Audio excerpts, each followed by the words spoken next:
भारतासारख्या देशात बांधावर शेती करणं ही आता गरजेचं झालेलं आहे.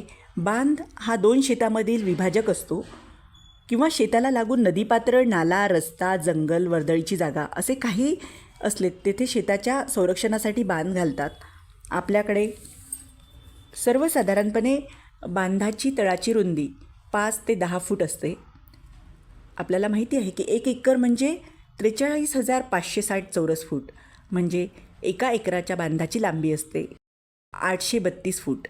बांधाची तळात रुंदी सरासरीने 7.5 फूट धरल्यास 1 एकराच्या बांधाखाली 6,240 चौरस फुटाचे क्षेत्र दडलेले असते.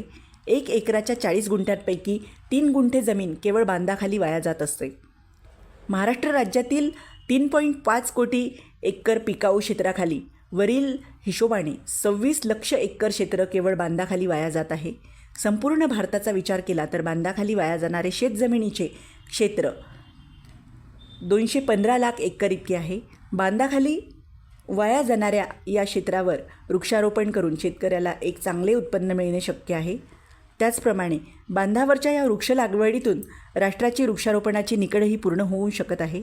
1 एकराच्या बांधावरील वृक्षारोपणापासून फळं, फुलं, पानं, लाकूड यापासून कमीत कमी 4,000 रुपये उत्पन्न आणि शेतातील जाड्या भरड्या पिकांपासून 2,000 रुपये उत्पन्न, म्हणजे अगदी कमी पावसाच्या रेताळ कोरडवाहू जमिनीतसुद्धा 1 एकरमध्ये शेतकऱ्याला वर्षाकाठी 6,000पेक्षा जास्त उत्पन्न घेता येऊ शकते.